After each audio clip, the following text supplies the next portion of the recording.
Hello guys, ध्यान देते हैं। आज का हमारा टॉपिक है बड़ा इंटरेस्टिंग एंड इम्पोर्टेंट वाला टॉपिक है। अभी एंट्रेंस का नया चैप्टर शुरू करेंगे जिसका नाम है एस ब्लॉक। एंट्रेंस के हिसाब से देखा जाए ये बहुत ही ज़्यादा इम्पोर्टेंट चैप्टर है। बहुत ज़्यादा इम्पोर्टेंट क्यों है इसका कारण आपको बता देता हूँ। पहला कारण ऐसा है कि ऐसी कोई एंट्रेंस नहीं हमारी, ईटी ले लो, जेडबल ले लो कि नीट ले लो, कि जिसके ऊपर इसका क्वेश्चन। और दूसरा इंपॉर्टेंट पार्ट ये है कि अगर आप बहुत होनहार स्टूडेंट होंगे, बहुत अच्छे से पढ़ाई करने वाले बच्चे होंगे, तो आपके सारे चैप्टर के सवाल सही आ जाएंगे, लेकिन इस चैप्टर का सवाल गलत हो जाएगा। इसके बहुत ज़्यादा चांसेस है, क्योंकि अभी तक का ट्रैक रिकॉर्ड ये बताता है कि होनहार से होनहार, होशियार से होशियार बच्चा भी इसको गलत कर देता है, क्योंकि इसके अंदर बहुत सारी ऐसी सिमिलैरिटीज़ है, बहुत सारी ऐसी चीज़ें हैं, बहुत सारी ऐसी ट्रेंड है कि जो एक ही कंसेप्ट अगर आप हर जगह लगाओगे तो एक ही कंसेप्ट से आपका एक आंसर नहीं निकलता, एक ही कंसेप्ट के अलग अलग आंसर्स हैं। थोड़ा ट्रिकी है, तो इसको थोड़ा पढ़ना भी ज़्यादा पड़ता है, याद भी ज़्यादा रखना पड़ता है, अपने खुद के नोट्स भी बनाने पड़ते हैं इस चैप्टर के लिए, और उसके बाद ही इस चैप्टर को आप बहुत अच्छे से कर सकते हो। इस बात को याद रखना। तो चैप्टर शुरू करते हैं। S block. एस ब्लॉक को पढ़ने के पहले आपको याद होगा हमने पीरियोडिक टेबल पढ़ा हुआ था। भाई पीरियोडिक टेबल के अंदर अगर आपको याद दिला दूं तो पीरियोडिक टेबल के अंदर बहुत सारी हमने जानकारी ली थी, और जब तक हम पीरियोडिक टेबल नहीं अच्छे से समझते तब तक हम एस ब्लॉक को नहीं समझ पाएंगे। तो पीरियोडिक टेबल को थोड़ा सा याद दिलाते हुए मैं थोड़ी बहुत जानकारी आपको दे देता हूँ। आई होप कि कैमरे के अंदर आपको पूरा अच्छे से पीरियोडिक टेबल दिखाई दे रहा होगा और क्लियरली आप देख पा रहे होंगे। अब पीरियोडिक टेबल के अंदर मैंने आपको पहले से बताया हुआ था, आपको बताने की जरूरत नहीं। टोटल 18 ग्रुप्स हैं और 7 पीरियड है। कॉलम्स मतलब आपके ग्रुप है, हॉरिजॉन्टल रोज मतलब आपके पीरियड्स है। तो टोटल आपके 18 देखा जाए तो ग्रुप्स है, 7 आपके क्या है, पीरियड्स है। भाई ग्रुप्स एंड पीरियड्स के बाद अगर पीरियोडिक टेबल के अंदर बात की जाए तो टोटल 4 ब्लॉक आपको दिखाई देते हैं। एक एस ब्लॉक है, दूसरा पी ब्लॉक है, देन आपका डी ब्लॉक है, देन आप एफ ब्लॉक है। तो ऐसे टोटल कितने ब्लॉक आपको दिखाई देते हैं? 4 ब्लॉक आपको दिखाई देते हैं। फिर इसके अलावा पीरियोडिक टेबल के अंदर और क्या है, तो और पीरियोडिक टेबल के अंदर एक एक ब्लॉक को हम डिटेल में पढ़ते हैं। किस तरीके से डिटेल में पढ़ते हैं, क्यों पढ़ते हैं, हर एक एलिमेंट की प्रॉपर्टीज को अच्छे से जानने के लिए हम पीरियोडिक टेबल को पूरा डिटेल तरीके से पढ़ते हैं। तो मुझे ऐसा लगता है कि पीरियोडिक टेबल आपको क्लियरली दिखाई दे रहा होगा। आप अच्छे से देख लो। अब मैं कितने देर इसको हाथ में पकड़ के रहूँ ना, तो आपके पास अगर पीरियोडिक टेबल होगा तो उसको सामने रखो, वीडियो पॉज करो, उसको सामने रखो और फिर इसको देखते जाओ। तो अभी मैं ये समझूंगा कि आपके हाथ में पीरियोडिक टेबल है और आप पीरियोडिक टेबल को देखते हुए मेरे बातों को समझ पा रहे होंगे। अब मुझे अच्छे से बताना, पीरियोडिक टेबल के अंदर टोटल कितने ग्रुप्स होते हैं? 18 ग्रुप, 7 पीरियड्स एंड 4 ब्लॉक होते हैं। 4 ब्लॉक के अंदर एक ब्लॉक है आपका जिसके अंदर ग्रुप 1 और ग्रुप 2 आता है, जिसे हम एस ब्लॉक कहते हैं। फिर आपका ग्रुप नंबर 3 से लेकर तो ग्रुप नंबर 12 तक आपका डी ब्लॉक आता है। फिर ग्रुप नंबर 13 से लेकर तो ग्रुप नंबर 18 तक आपका कौन सा ब्लॉक आता है? पी ब्लॉक आता है। एंड देन आपका ग्रुप नंबर 3 में, सिर्फ ग्रुप नंबर 3 में आपका आता है एफ ब्लॉक आता है। पोजीशन आपको मालूम होनी चाहिए क्योंकि हमने पिछला वाला चैप्टर पढ़ा हुआ है periodic table, and periodic table के अंदर इन सारी चीजों को हमने बहुत अच्छे से डिटेल में समझा हुआ था। पीरियोडिक टेबल में ग्रुप नंबर 3 में, पीरियोडिक टेबल के ग्रुप नंबर 3 में और 6 एंड 7 पीरियड में, पीरियोडिक टेबल के ग्रुप नंबर 3 में 6 एंड 7 पीरियड में आपका कौन सा ब्लॉक आता है आपको मालूम होना चाहिए। वो आता है डी या फिर एफ ब्लॉक। एफ ब्लॉक आता है। डी ब्लॉक की बात करेंगे तो डी ब्लॉक के बारे में हमने बहुत सारी जानकारी ली थी। थोड़ा सा क्विक रिवाइज कर देता हूं क्योंकि ये पूरा चैप्टर आपका पीरियोडिक टेबल के ऊपर बेस है। अगर आपका पीरियोडिक टेबल अच्छे से हुआ होगा तो ही आपको ये चैप्टर अच्छे से समझ में आएगा। अगर पीरियोडिक टेबल के ट्रेंड्स आपकी अच्छे से नहीं हुई होगी, अभी भी नहीं हुआ होगा, तो अभी वीडियो को स्टॉप करो, पहले पीरियोडिक टेबल रिवाइज करो, फिर ही इसको कंटिन्यू करो, अदरवाइज कुछ समझ में नहीं आएगा। कुछ बेसिक ट्रेंड्स है, मैं थोड़ा क्विक रिवाइज करके आपको याद दिला देता हूँ। इन बेसिक ट्रेंड के अंदर गाइज अगर बात की जाए पीरियोडिक टेबल में बहुत अच्छे से, तो आपको मालूम होगा कि लेफ्ट टू राइट हमारी क्या डिक्रीज होती है, साइज डिक्रीज होती है कि इंक्रीज होती है। तो पीरियोडिक टेबल में लेफ्ट टू राइट अगर मैं जाऊंगा तो आपकी साइज डिक्रीज होती है। कारण भी मैंने इसका बताया हुआ था पीरियोडिक टेबल के अंदर। वो क्या कारण था, जल्दी जल्दी मुझे बता दो। वो था कि जब हम लेफ्ट टू राइट जाते हैं तो शेल्डिंग इफेक्ट होता है, स्क्रीनिंग इफेक्ट कहते हैं हम उसको, जिस वजह से आपका एटॉमिक साइज डिक्रीज होता है। फिर उसका दूसरी बात हमने करी थी कि ऊपर से नीचे अगर हम आएंगे, तो ऊपर से नीचे अगर हम आएंगे तो हमारा शेल बढ़ता जाता है। ये फर्स्ट पीरियड है आपका, इसके अंदर एक शेल आता है, इसमें 2 आता है, 3 4 5 6 7। जैसे हम ऊपर से नीचे आते जाएंगे गाइस तो हमारा शेल बढ़ते जाएगा, एंड शेल के बढ़ने की वजह से आपका एटॉमिक साइज बढ़ता जाएगा। तो 2 बातें आपको याद हो गई होंगी पिछले बार की कि लेफ्ट टू राइट जाएंगे, जैसे हम पीरियोडिक टेबल में लेफ्ट टू राइट जाएंगे तो हमारा एटॉमिक साइज डिक्रीज होता है ड्यू टू स्क्रीनिंग इफेक्ट या shielding effect. And top to bottom अगर हम आते हैं तो due to increase in the shell आपका क्या होता है, तो इंक्रीज इन द शेल की वजह से आपका एटॉमिक साइज बढ़ता है। तो दो बातें क्लियर हो गई, आई होप इसके अंदर कोई डाउट नहीं होता। एक बार फिर से बता देना, जैसे मैं लेफ्ट टू राइट जाऊंगा पीरियोडिक टेबल के अंदर, तो आपका साइज क्या होता है एलिमेंट्स का, धीरे धीरे कम होता है, एटॉमिक साइज धीरे धीरे कम होता है। काम कम होने का कारण क्या बताया था मैंने, कि जैसे लेफ्ट टू राइट जाएंगे तो शेल्डिंग इफेक्ट होता है, या फिर उसी को स्क्रीनिंग इफेक्ट कहते हैं, जिस वजह से आपका एटॉमिक साइज डिक्रीज होते जाता है कंटिन्यूअसली। ये पहला पॉइंट है। दूसरा पॉइंट बहुत ज्यादा इंपॉर्टेंट है। अब दूसरा, इसके अंदर थोड़ा माइंड में कंफ्यूजन भी हो सकता है, क्योंकि sir shielding and screening effect और कहीं तो भी होता है, आपने हमें बताया हुआ था उसी ब्लॉक के अंदर, अगर आपको मालूम होगा। ये इधर वो पी ब्लॉक की अगर हम बात करेंगे, तो पी ब्लॉक के अंदर मैंने आपको इनर्ट पेयर इफेक्ट बताया हुआ था, अगर आपको अच्छे से मालूम है। तो पी ब्लॉक के अंदर जो इनर्ट पेयर इफेक्ट होता है, उस इनर्ट पेयर इफेक्ट के वजह से, इनर्ट पेयर इफेक्ट किस वजह से होता है, तो वो शेल्डिंग एंड स्क्रीनिंग इफेक्ट के वजह से भी होता है। अब यहाँ पर आपके मन में अगर थोड़ा बहुत सवाल उठ रहा होगा कि सर लेफ्ट टू राइट जाने से शेल्डिंग या फिर स्क्रीनिंग इफेक्ट क्यों होता है, कैसे होता है, तो उसकी आइडिया थोड़ा दे दूं। जैसे मैं लेफ्ट टू राइट जाता हूँ, तो लेफ्ट टू राइट जाने की वजह से दो चीजें होती है, दो चीजों को याद रखना। पहला क्या होता है, आपका न्यूक्लियर चार्ज बढ़ता है।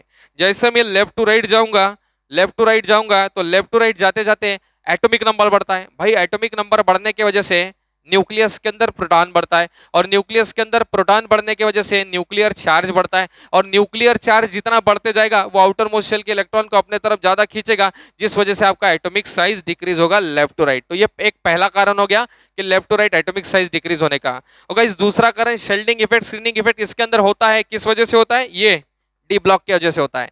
क्योंकि जैसे मैं डी ब्लॉक के अंदर जाऊंगा, तो स्कैंडियम के अंदर एक इलेक्ट्रॉन होता है। अगर आप इलेक्ट्रॉनिक कॉन्फ़िगरेशन लिखेंगे डी ऑर्बिटल में, अगर हम इलेक्ट्रॉनिक कॉन्फ़िगरेशन लिखेंगे, तो इसका इलेक्ट्रॉनिक कॉन्फ़िगरेशन आता है argon 3d1 4s2, argon 3d2 4s2।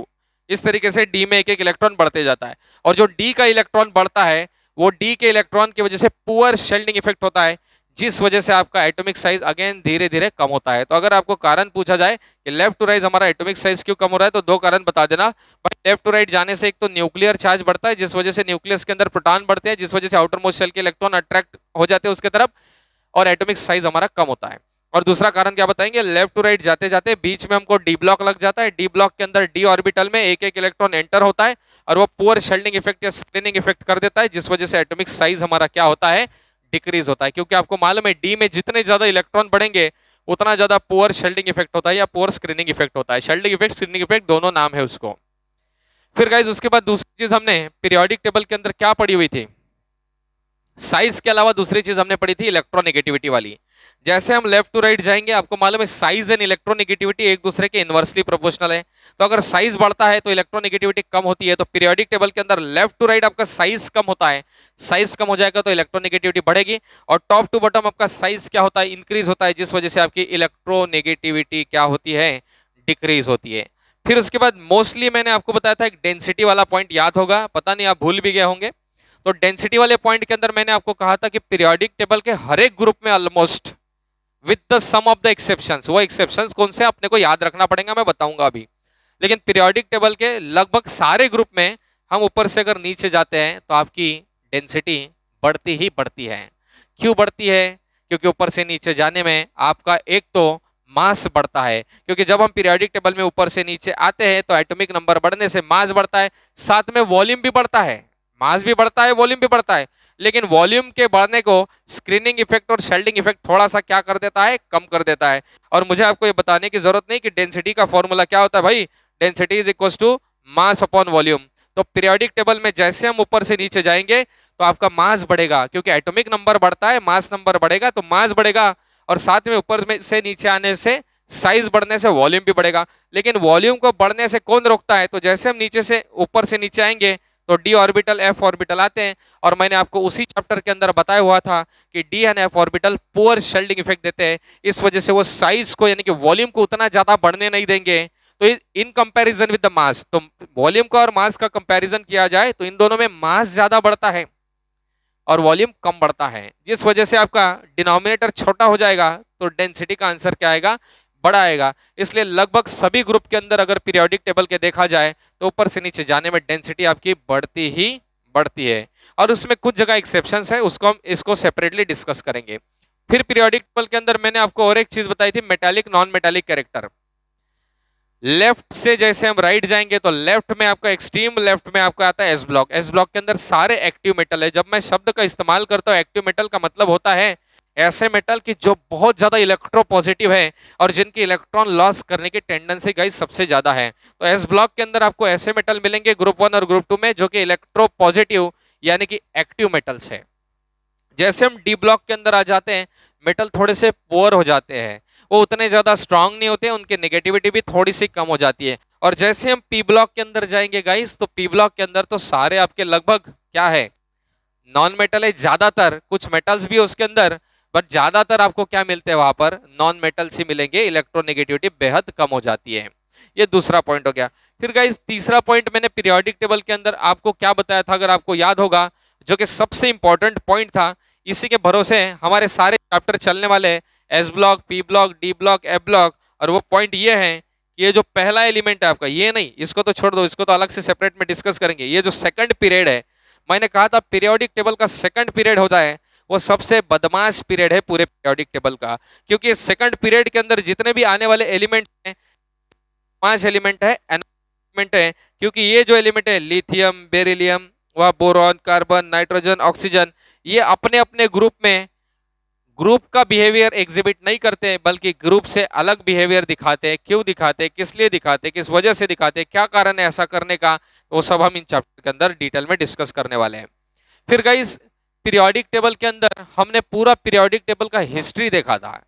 तो इस चैप्टर को वो हिस्ट्री का कोई काम नहीं, किस साइंटिस्ट ने क्या कहा था, किसके हिसाब से क्या एलिमेंट है, किसने पीरियोडिक टेबल को कैसे अरेंज किया था, ये सबका हमें कोई लेना देना नहीं।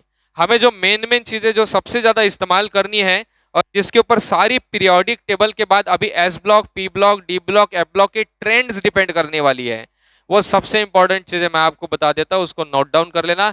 एक है आपका स्क्रीनिंग या शेल्डिंग इफेक्ट, दूसरा है आपका न्यूक्लियर चार्ज, एंड तीसरा है आपका इनर्ट पेयर इफेक्ट। भाई ये तीनों चीजों के अराउंड पूरा चैप्टर घूमेगा।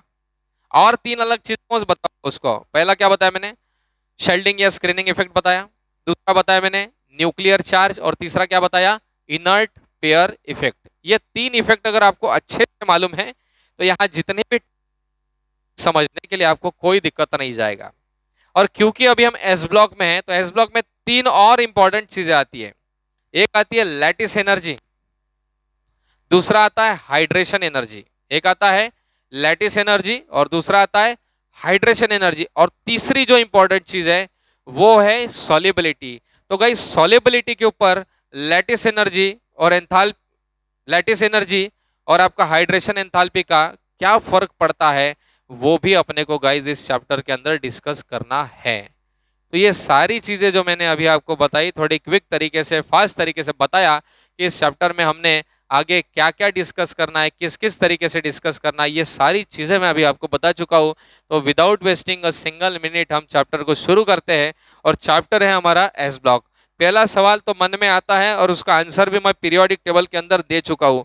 सवाल मन में ये आता है कि सर पीरियोडिक टेबल में ये जो 4 ब्लॉक बनाए गए हैं, ये एक एस, दूसरा पी, तीसरा डी, चौथा एफ, ऐसे क्यों बनाए? ए बी सी तो कर सकते थे, एक्स वाई जेड भी तो कर सकते थे, या और कुछ कर सकते थे, जो आपको करना है वो कर सकते थे, लेकिन सर एस पी डी अभी क्यों किया गया? और इसका कारण भाई मैं आपको बता चुका हूँ।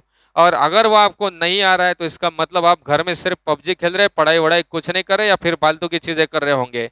पीरियोडिक टेबल के अंदर बता दिया था, कारण बताना कि पीरियोडिक टेबल में जो एस ब्लॉक है उसे एस ब्लॉक क्यों कहते हैं। आपको अच्छे से मालूम है एस ब्लॉक में मैं अभी कौन से ग्रुप्स आते हैं मैं बता देता हूँ। फर्स्ट ग्रुप एंड आपका आता है सेकंड ग्रुप। तो फर्स्ट एंड सेकंड ग्रुप में कौन से एलिमेंट आते हैं उसी को लिख लेते हैं। फर्स्ट एंड सेकंड में आता है आपका कोड मैंने बताया था ह, ली, ना, के, रोब, से, फरार। उसके बाद बताया था यहाँ पे सेकंड ग्रुप बेटा, मांगे, कार, सेंट्रो, बाप, रोए। अब गाइज इसके अंदर ध्यान से याद रखना, ये जो एस ब्लॉक है उसके अंदर ग्रुप 1 एंड ग्रुप 2 आता है। ग्रुप 1 को क्या कहा जाता है तो अच्छे से मालूम है आपको, इसको कहते हैं अल्कली मेटल। एंड भाई ग्रुप 2 को हम क्या कहते हैं तो ग्रुप 2 को कहते हैं हम अल्कलाइन अर्थ मेटल। अब देखो सवाल तो मन के अंदर ये पैदा हो रहा होगा कि सर ग्रुप 1 को अल्कली मेटल क्यों कहते हैं और ग्रुप 2 को अल्कली मेटल क्यों कहते हैं, लेकिन इस सवाल का कि पहले ये एसपीडीएफ वाले सवाल को हम सॉल्व करेंगे, बाद ही में मैं आपको इन सवालों का जवाब दे दूंगा। तो पहला सवाल है कि एसपीडीएफ भी क्यों नाम रखे गए थे, और वो इसलिए रखे गए थे क्योंकि ग्रुप 1 एंड ग्रुप 2 इनमें से या फिर इनमें से किसी भी एलिमेंट का आप इलेक्ट्रॉनिक कॉन्फ़िगरेशन लिखो तो आपका जो लास्ट इलेक्ट्रॉन है वो लास्ट शेल के एस ऑर्बिटल में एंटर करता है। तो जो लास्ट इलेक्ट्रॉन है वो एस ऑर्बिटल में एंटर करता है, इसलिए इनको एस ब्लॉक एलिमेंट कहा जाता है इनके लिए। वैसे पी ब्लॉक में आने वाला अगर आप कोई भी एलिमेंट देखेंगे और उसका इलेक्ट्रॉनिक कॉन्फ़िगरेशन लिखेंगे तो उसका जो लास्ट इलेक्ट्रॉन है वो लास्ट शेल के पी ऑर्बिटल में एंटर करता है।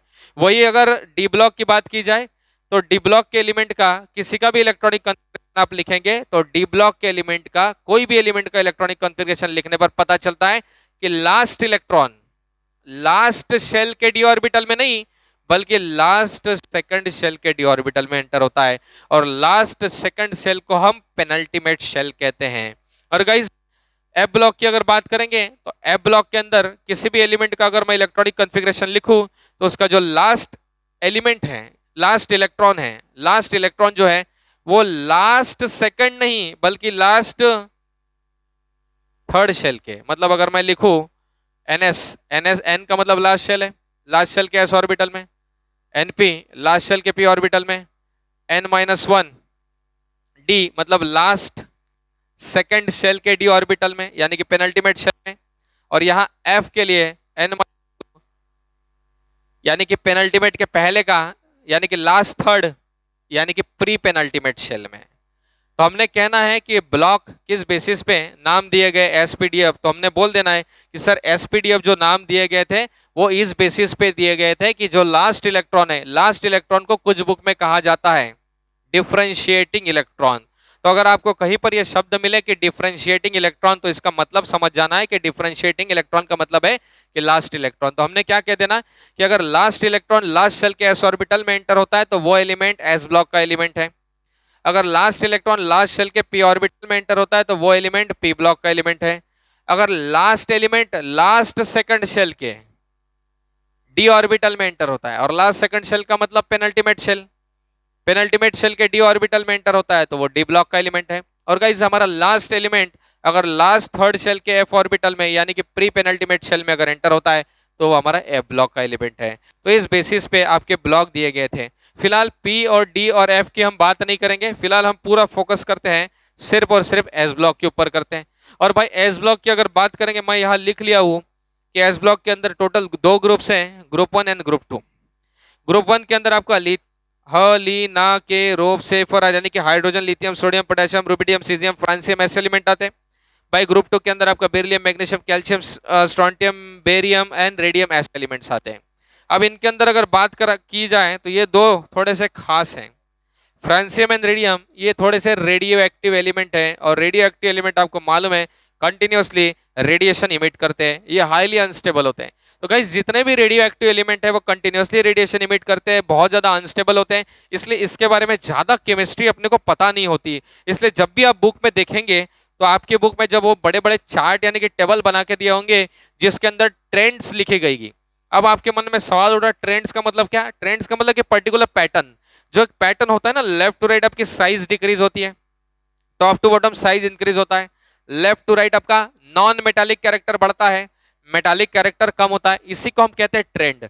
तो जो ट्रेंड वाले अपने को टेबल दिए रहेंगे ना, पीरियोडिक टेबल अपने बुक के अंदर, एस ब्लॉक के अंदर, उस बुक के अंदर अगर आप देखेंगे मोस्टली तो फ्रांसियम एंड रेडियम की बहुत सारी ट्रेंड की जगह पे डैश लिखा होगा। तो बहुत सारी ट्रेंड की जगह पे इसलिए डैश लिखा रहता क्योंकि ये रेडियो एक्टिव एलिमेंट है, हाईली अनस्टेबल होते हैं, कंटिन्यूसली रेडिएशन इमिट करते हैं, तो उनकी केमिस्ट्री हमें ज़्यादा पता नहीं होती, उनकी चीज़ों को हम, उनकी प्रॉपर्टीज़ को, केमिकल प्रॉपर्टीज़ को हम ज़्यादा पढ़ नहीं पाते हैं, इसलिए उसके बारे में ज़्यादा जानकारी न होने की वजह से वहाँ पे आपको मोस्टली डैश दिखाई देगा, इस बात को याद रखना। अब हम बात करेंगे यहाँ से ग्रुप 1 से। मैंने कहा ग्रुप 1 को हम अल्कली मेटल कहते हैं और ग्रुप 2 को हम अल्कलाइन अर्थ मेटल कहते हैं। कारण बहुत ही आसान है इसका। भाई ये जो ग्रुप 1 है, ग्रुप 1 का अगर मैं कोई भी एलिमेंट ले लूँ, कोई भी मतलब हाइड्रोजन भी क्या? नहीं सर, पहले तो आपको ये बात बता दूं, मैंने लिखा हुआ है इसको ग्रुप 1 को यहाँ पे, और ग्रुप 1 के अंदर हाइड्रोजन दिखाया हुआ है, लेकिन हालांकि हाइड्रोजन जो है वो ग्रुप 1 का पार्ट नहीं है। उसको ग्रुप 1 में क्यों रखा गया था उसका कारण भी मैं आपको पीरियोडिक टेबल में बता चुका हूं। आप देख लो, इसके कलर भी देख लो, आपको दिखाई दे रहा होगा ये अलग कलर में और ये बाकी सब अलग कलर में, इसलिए क्योंकि सारे मेटल्स हैं और ये नॉन मेटल है। अब आप बोलेंगे सर ये मेटल वाला एस ब्लॉक है, इसके अंदर नॉन मेटल का क्या काम है? तो आपका जो भाई पीरियोडिक टेबल है वो इलेक्ट्रॉनिक कॉन्फ़िगरेशन के बेसिस पे अरेंज किया गया है, तो उस वजह से आपका जो हाइड्रोजन है उसका लास्ट इलेक्ट्रॉन एस ऑर्बिटल में एंटर होता है। आपको हाइड्रोजन का एटॉमिक नंबर तो मालूम है, बताने की जरूरत नहीं, 1 है, कॉन्फ़िगरेशन आपका 1s1 है, तो लास्ट इलेक्ट्रॉन लास्ट शेल के एस ऑर्बिटल में एंटर होता है, इसलिए इस बेसिस पे उसको यहाँ पे रखना पड़ा पीरियोडिक टेबल पे। लेकिन अगर प्रॉपर्टीज का कंपैरिजन किया जाए तो इसकी प्रॉपर्टी हाइड्रोजन की और इस ग्रुप की बाकी एलिमेंट की प्रॉपर्टी बिल्कुल भी मैच नहीं करती है, क्योंकि ये नॉन मेटल है और ये सारे क्या है गाइस, मेटल है। तो उनके बीच में अगर मैचिंग ही नहीं हो रहा है प्रॉपर्टीज का, फिर भी उसको क्यों रखा गया? जस्ट इसलिए ताकि पीरियोडिक टेबल एक सिस्टमेटिक मैनर के अंदर एलिमेंट को अरेंज करे, इसलिए। अब ये हाइड्रोजन भले मैं लिखूंगा आगे भी आपको दिखाई देगा ग्रुप 1 में, लेकिन ये ग्रुप 1 का पार्ट नहीं है, इस बात को हमेशा याद रखना। Lithium, sodium, potassium, rubidium, caesium and francium, हम सिर्फ इन्हीं की बात करेंगे, और इनमें भी ये तो कट गया, और इनमें भी हम फ्रांसियम की ज्यादा बात नहीं करेंगे क्योंकि वो रेडियो एक्टिव, मैं पहले बता चुका हूं, उसके बारे में ज्यादा केमिस्ट्री नोन नहीं है, इसलिए ज्यादातर हम इन पांचों की बात करेंगे। और ऊपर से नीचे यानी लिथियम से सीजियम तक ट्रेंड्स यानी कि प्रॉपर्टीज में किस तरीके का वेरिएशन हो रहा है, यही सारी बातों को हम यहाँ पे गाइस डिस्कस करने वाले हैं।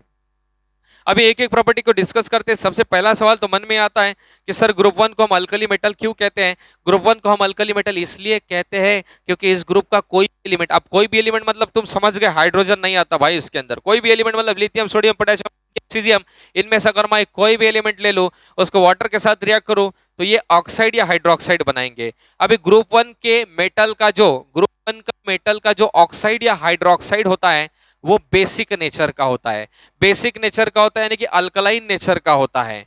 तो हमने क्या कहना है कि अल्कली मेटल क्यों कहते हैं? हमने कहना है कि ग्रुप 1 का कोई भी मेटल जब वाटर के साथ रिएक्ट होकर ऑक्साइड या हाइड्रोक्साइड बनाता है, तो वो ऑक्साइड या हाइड्रोक्साइड अल्कलाइन नेचर का होता है, इसलिए हम ग्रुप 1 के एलिमेंट्स को अल्कली मेटल कहते हैं। क्या कहते हैं भाई? Alkali metal. एक बार फिर से बता देना, ग्रुप 1 का कोई भी मेटल जब वाटर के साथ रिएक्ट होके आपका ऑक्साइड या हाइड्रोक्साइड बनाता है, तो वो ऑक्साइड या हाइड्रोक्साइड बेसिक नेचर का होता है, यानी कि अल्कलाइन सॉल्यूशन बना देता है, इसलिए हम ग्रुप 1 के एलिमेंट्स को कहते हैं अल्कली मेटल। वैसे ही गाइस ग्रुप 2 के एलिमेंट्स को, लेकिन ग्रुप 1 के बारे में और एक चीज बता देता हूं, अगर मान लो हमने किसी और तरीके से ग्रुप 1 का ऑक्साइड या हाइड्रोक्साइड ऑब्टेन किया, लिथियम का ऑक्साइड ले लो, किसी का भी ले लो, ऑक्साइड या हाइड्रोक्साइड, ग्रुप 1 का हमने कोई भी ऑक्साइड या हाइड्रोक्साइड ले लिया और उसको वाटर के साथ रिएक्ट किया, तो वो अल्कलाइन सॉल्यूशन बनाता है, यानी कि बेसिक सॉल्यूशन बनाता है, इसलिए भी हम इसको ग्रुप 1 के एलिमेंट मेटल कहते हैं।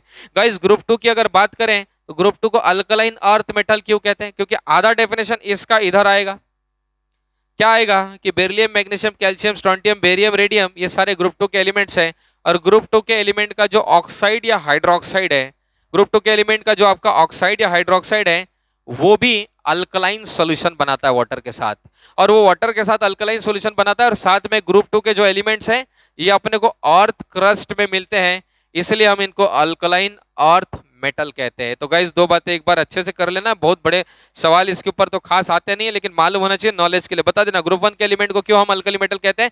ग्रुप 1 के एलिमेंट का जो ऑक्साइड या हाइड्रोक्साइड है वाटर के साथ अल्कलाइन सॉल्यूशन बनाता है। ग्रुप 2 के एलिमेंट को हम क्या कहते हैं? अल्कलाइन मेटल क्यों कहते हैं? क्योंकि ग्रुप 2 के एलिमेंट का जो ऑक्साइड या हाइड्रोक्साइड है वो भी वाटर के साथ अल्कलाइन सॉल्यूशन बनाता है, और साथ ही में ग्रुप 2 के एलिमेंट अपने को अर्थ क्रस्ट में मिलते हैं, इसलिए हम इनको अल्कलाइन अर्थ मेटल कहते हैं। ये गाइस दूसरा इंपॉर्टेंट पॉइंट हो गया। अब तीसरी पॉइंट जो है वो, सर हाइड्रोजन को हम अगर इधर नहीं कंसीडर करेंगे एस ब्लॉक के अंदर, तो क्या हम एस ब्लॉक में हाइड्रोजन को पढ़ेंगे नहीं? क्या नहीं पढ़ेंगे? क्योंकि हम हाइड्रोजन को अलग से पढ़ेंगे, अपने को चैप्टर दिया हुआ है एनसीईआरटी में हाइड्रोजन, तो उस चैप्टर के अंदर हाइड्रोजन को हम डिटेल में पढ़ेंगे, तो यहाँ हमें हाइड्रोजन को कुछ खास पढ़ने की जरूरत नहीं है। यहाँ हम प्योरली ग्रुप 1 के एलिमेंट्स को और ग्रुप 2 के एलिमेंट्स को ही गाइस डिस्कस करने वाले हैं। तो आई होप कि आपके सामने अभी एनसीईआरटी होगा, और जब ये वीडियो स्टार्ट करोगे तो उसके पहले एनसीईआरटी हाथ में लेके बैठना, और जब मैं बोलूँ एनसीईआरटी का ये पेज नंबर खोलो, इसके अंदर ये पॉइंट लिखो और इसको नोट डाउन करो, इसको इंपॉर्टेंट करो, तो वो कर लेने का। जितने पॉइंट मैं खास करके चुन चुन के आपको बताऊंगा, उन्हीं पॉइंट में से ज्यादातर क्वेश्चन आते हैं, क्योंकि हम कुछ सोचते और है कि ये आएगा वो आएगा, और इस चैप्टर से पूछा कुछ और जाता है। और खास इंपॉर्टेंट बात बता रहा हूँ, इस चैप्टर को, एस ब्लॉक को, पी ब्लॉक को, डी ब्लॉक को, एफ ब्लॉक को तुम जितने बार पढ़ोगे उतने बार वो आपका थोड़ा एक्यूरेट होता जाएगा, थोड़ा परफेक्शन आते जाएगा। लेकिन ऐसा दिन कभी नहीं आएगा कि आप कॉन्फिडेंटली बोल सकते सर मेरा S block, P block, D block, F block एकदम आंखें बंद करके मेरे को कोई भी सवाल दे दो 100% करेक्ट आएगा। ऐसा कभी नहीं होगा। ऐसा इसलिए करेक्ट कभी नहीं होगा क्योंकि उसके अंदर बहुत सेम सेम चीजें हैं। हम एक कंसेप्ट लगाते हैं और आंसर कुछ और निकल जाता है, वही कंसेप्ट लगाते हैं दूसरे क्वेश्चन के ऊपर तो आंसर कुछ और निकल जाता है। तो इसमें एक्सेप्शंस आपको बहुत ज्यादा मिलेंगे, तो सारे एक्सेप्शन को अपने को नोट डाउन करना है, और खास करके एनसीईआरटी की एक एक लाइन को चुन चुन के पढ़ना है, और उसकी अपने खुद के नोट्स बनानी है, तभी जाके अपने को चैप्टर समझ में आएगा, अदरवाइज कुछ नहीं समझ में आएगा। इस बात को याद रखना। अब ट्रेंड्स के अंदर हम बात करते हैं। अब आई होप कि आपके सामने एनसीईआरटी होगा। अब मेरे पास भी है, हमेशा की तरह मोबाइल में मैं एनसीईआरटी इस्तेमाल करता हूँ, तो अभी मेरे पास एनसीईआरटी अभी भी मोबाइल के अंदर है। आप भी अपने मोबाइल के अंदर निकाल लो। मोबाइल में तो आप वीडियो देख रहे होंगे, जहां पर भी आपके पास एनसीईआरटी वहां निकाल लो। अब एनसीईआरटी में चालू करेंगे, क्योंकि देखो ट्रेंड वगैरह मैं कहा यहाँ पे इतना टेबल बनाते बैठे उतना टाइम हमारा वेस्ट होगा। फटाफट एनसीईआरटी अपने सामने रखो, टाइम को बचाते हैं और जल्दी जल्दी खत्म करते हैं। तो चैप्टर के अंदर सबसे पहले स्टार्ट करेंगे एनसीईआरटी पेज नंबर 291। देखो एनसीईआरटी के अंदर नया पुराना एनसीईआरटी है भाई, अपना पेज नंबर बराबर से देख लो। मेरे एनसीईआरटी के अंदर चैप्टर शुरू हो रहा है, 10th नंबर का चैप्टर है एस ब्लॉक एलिमेंट, जिसके अंदर पहली पेज के अंदर सिर्फ आपको इंट्रोडक्शन बताया गया है। उसके अंदर ये बताया गया है पहली पेज में कि alkali metal, alkaline earth metal, ये सारी चीजें, और साथ में ऑकरेंस की बातें करी है, और साथ में परसेंटेज एबिंडेंस की बातें करी है। अब सबसे इंपॉर्टेंट बात बताता हूँ, अब इसके ऊपर कभी क्वेश्चन नहीं आता कि lithium, sodium, potassium, rubidium, caesium, francium, इनमें परसेंटेज बाय मास या फिर परसेंटेज बाय वॉल्यूम यूनिवर्स में या फिर अर्थ पे कौन ज्यादा पाया जाता है, किसका एबिंडेंस ज्यादा है, इसके ऊपर कोई सवाल नहीं आता।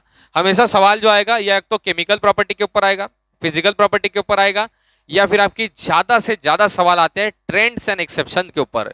तो इसलिए कभी भी इसका एबिंडेंस कितना है, कौन ज्यादा मात्रा में पाया जाता है, कौन कम मात्रा में अपने को मिलता है, इसके ऊपर फोकस मत करना, उसको छोड़ देना।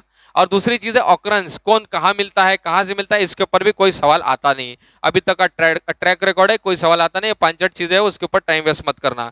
आगे बढ़ेंगे फटाफट जल्दी से। सेकंड पेज पे जैसे हम आते हैं, आपको ग्रुप 1 एलिमेंट की बारे में कुछ चीजें बता रहे हैं, वो है उनका इलेक्ट्रॉनिक कॉन्फ़िगरेशन।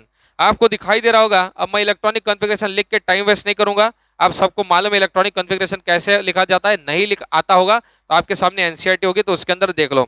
आपको देखो एनसीईआरटी के अंदर दिखाई दे रहा होगा, पहला वाला इलेक्ट्रॉनिक कॉन्फ़िगरेशन लिखा है लिथियम का, और हाइड्रोजन को इसलिए नहीं लिया गया क्योंकि हाइड्रोजन एस ब्लॉक का पार्ट है ही नहीं, हम कंसिडर ही नहीं करते। लिथियम का कॉन्फ़िगरेशन मालूम है अपने को क्या है। अब कॉन्फ़िगरेशन बहुत ज्यादा इंपॉर्टेंट है।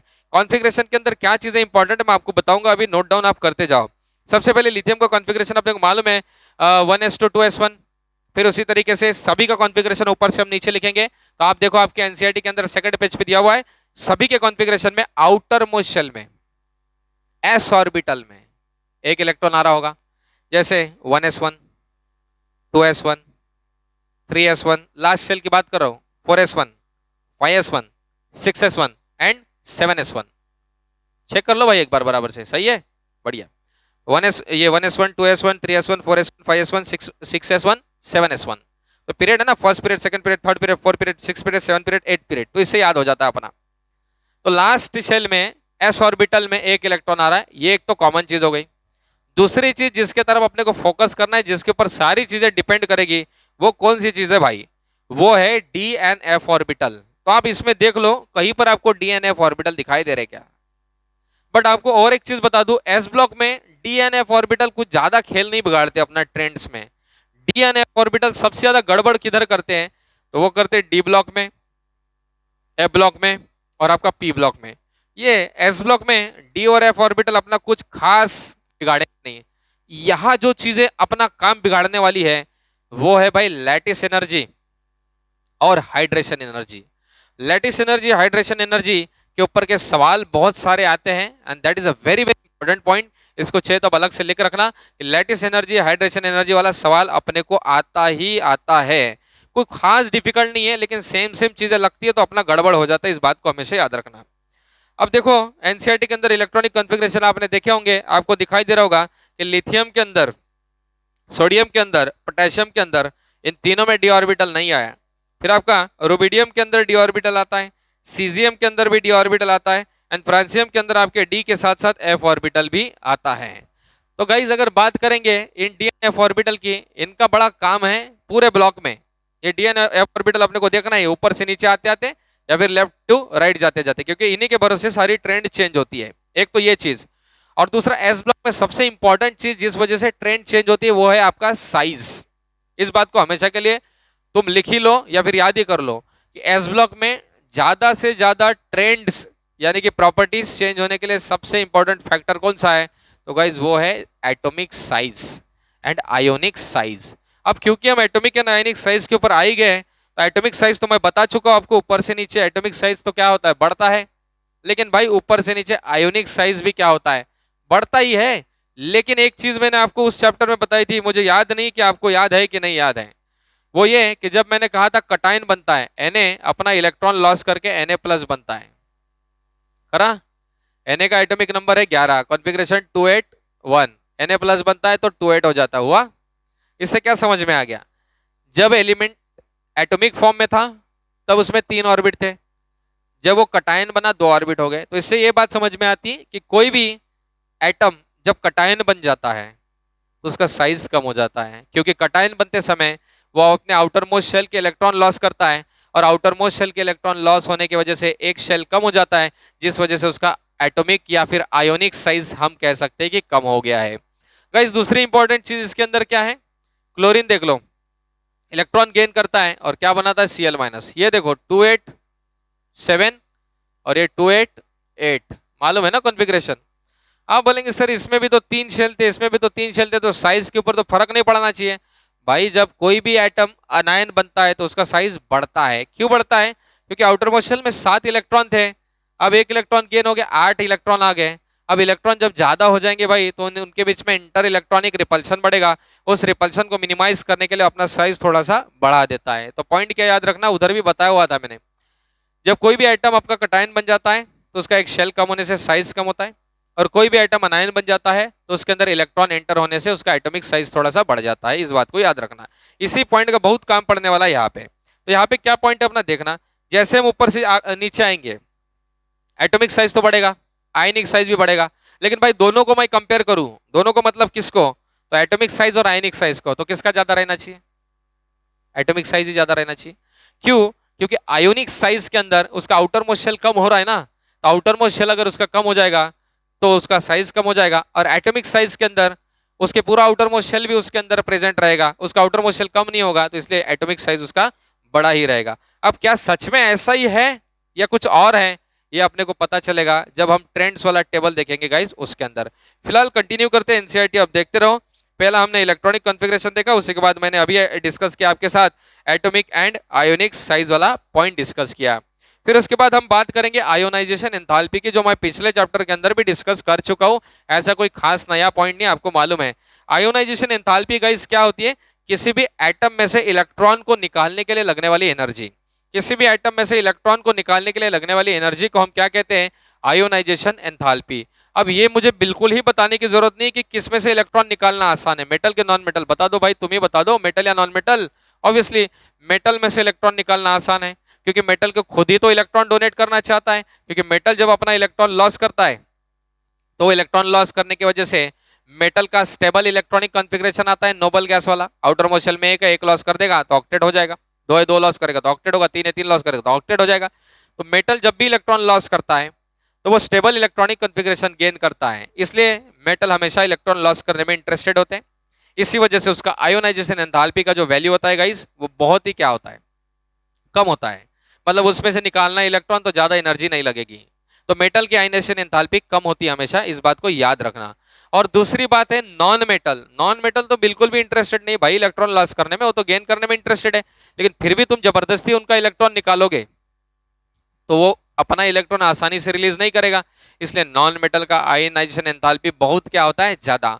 और उसके बाद बात करते हैं नोबल गैसेस की। भाई नोबल गैस स्टेबल है, जो स्टेबल है अगर तुम उसमें से इलेक्ट्रॉन निकालने की कोशिश करेंगे तो देगा ही नहीं ना, अगर फिर भी निकालने की तुम कोशिश करते हो तो उसकी आयनाइजेशन एंथैल्पी यानी कि निकालने के लिए लगने वाली एनर्जी बहुत ज्यादा रहेगी। दूसरी इंपॉर्टेंट बात आयनाइजेशन एंथैल्पी में ये है कि जो निकालने के लिए लगने वाली हमारी एनर्जी है, मान लो कोई भी एटम है, सोडियम ले लो, पोटेशियम ले लो, लिथियम ले लो, मैं लिथियम ले लेता हूँ। ये देखो लिथियम के बारे में मालूम है, पहली शेल में एक इलेक्ट्रॉन, दो इलेक्ट्रॉन, और दूसरी शेल के अंदर एक इलेक्ट्रॉन रहेगा। अब मुझे लिथियम का एटॉमिक नंबर हमारा 3 है, कॉन्फ़िगरेशन आपका 2 1 है, लिथियम में आपका लास्ट शेल में एक इलेक्ट्रॉन, मान लो इलेक्ट्रॉन निकालना है। मुझे ये इलेक्ट्रॉन निकालना है, मतलब बेसिकली क्या करना है, तो न्यूक्लियस का और इस इलेक्ट्रॉन का अट्रैक्शन ब्रेक करना है। तो भाई न्यूक्लियस एंड इलेक्ट्रॉन का अगर मुझे अट्रैक्शन ब्रेक करना है, क्यों अट्रैक्शन है उनके बीच में, क्योंकि न्यूक्लियस में प्रोटॉन रहते हैं positively charge, electron negatively charge, उनके बीच में फोर्स ऑफ अट्रैक्शन होता है। भाई उस फोर्स ऑफ अट्रैक्शन को ब्रेक करने के लिए, यानी कि तोड़ रहा हूं ना मैं, इलेक्ट्रॉन निकालूंगा तो इलेक्ट्रॉन का और न्यूक्लियस का फोर्स ऑफ अट्रैक्शन ब्रेक होगा। तो फोर्स ऑफ अट्रैक्शन ब्रेक हो रहा है ना, तो केमिस्ट्री का रूल है भाई, केमिस्ट्री में जब भी अट्रैक्शन ब्रेक होता है तो एनर्जी क्या होती है, एब्जॉर्ब। और जब एनर्जी एब्जॉर्ब होती है तो डेल्टा एच क्या आता है, पॉजिटिव आता है। इसलिए आयोनाइजेशन एंथैल्पी यानी कि इलेक्ट्रॉन को निकालने के लिए लगने वाली एनर्जी जो रहेगी हमेशा वो पॉजिटिव रहेगी। क्यों पॉजिटिव रहेगी, क्योंकि जब आपका इलेक्ट्रॉन निकलता है तो न्यूक्लियस का और इलेक्ट्रॉन का अट्रैक्शन ब्रेक होता है, और जिस समय अट्रैक्शन ब्रेक होता है, अट्रैक्शन ब्रेक हो रहा है मतलब बॉन्ड ब्रेक हो रहा है, बॉन्ड ब्रेक हो रहा है मतलब एनर्जी एब्जॉर्ब हो रही है, एनर्जी एब्जॉर्ब हो रही है मतलब कौन सी प्रोसेस हो रही है भाई, आपकी एंडो की एक्सो, तो एंडोथर्मिक प्रोसेस हो रही है। और जब भी एंडोथर्मिक प्रोसेस होती है तो डेल्टा एच आपका क्या होता है, पॉजिटिव की नेगेटिव, पॉजिटिव होता है। इसलिए हमेशा आयोनाइजेशन एंथैल्पी की वैल्यू पॉजिटिव ही रहेगी, ये भी मैं आपको बता चुका हूं। मैं थोड़ा रिवाइज कर रहा हूं पहले वाली लेक्चर के अंदर पिछली कुछ चीजें जो आप भूल चुके होंगे। तो भाई आयोनाइजेशन एंथैल्पी मतलब इलेक्ट्रॉन को निकालने के लिए लगने वाली एनर्जी, ये तो समझ गए पॉजिटिव है। अगर इलेक्ट्रॉन को निकालने के लिए लगने वाली एनर्जी पॉजिटिव है, मान लो कि ये सेकंड सेल में से मुझे एक इलेक्ट्रॉन निकालना है और इसको निकालने के लिए मुझे एनर्जी लग रही है प्लस 2.5 किलो जूल की, मान लेते हैं। अगर इतनी एनर्जी निकालने के लिए लग रही है तो शेल की कितनी रहेगी, तो भाई जितनी एनर्जी इस सेल में से मुझे इलेक्ट्रॉन को निकालने के लिए लग रही है उतनी एनर्जी इस शेल की रहेगी। बस फर्क इतना रहेगा कि निकालने के लिए लगने वाली अगर पॉजिटिव है तो शेल की एनर्जी क्या रहेगी, नेगेटिव रहेगी। ये भी मैं स्ट्रक्चर ऑफ एटम के अंदर आपको बता चुका हूँ गाइस। फिर उसके बाद नेक्स्ट पॉइंट क्या है, एटॉमिक एंड आयनिक एंथैल्पी के बाद अगला पॉइंट कौन सा है, तो वो है आपका हाइड्रेशन एंथैल्पी वाला। अब भाई हाइड्रेशन एंथैल्पी और लैटिस एंथैल्पी मैं आपको पहले ही बोल चुका था कि ये बड़े ही इंपॉर्टेंट पॉइंट है, hydration enthalpy and lattice enthalpy. तो ऐसा करते हैं कि हाइड्रेशन एंथैल्पी और लैटिस एंथैल्पी बहुत ज्यादा इंपॉर्टेंट पॉइंट होने की वजह से इसको इस वीडियो में रोक देते हैं, अगले वीडियो के अंदर हम उसको कंटिन्यू करेंगे। यहां तक मैंने सिर्फ चैप्टर का थोड़ा बहुत इंट्रोडक्शन दे दिया, अभी भी इतना समझो कि चैप्टर हमारा कुछ खास शुरू हुआ नहीं है, क्योंकि इसके अंदर बहुत सारी इतनी चीजें जो एनसीईआरटी में भी नहीं मिलेगी आपको, उसको अपने को अलग से बनाना पड़ेगा। मैं उसको अलग से आपको बता दूंगा किस तरीके से करना है, फिर अगले वीडियो के अंदर एक एक चीजों को कवर करते हुए जाएंगे। तो गाइज आज के वीडियो में हम इतना ही लेते हैं, बाकी हम अगले वीडियो में कंटिन्यू करेंगे। Thank you so much guys. मेरा क्या क्लास है?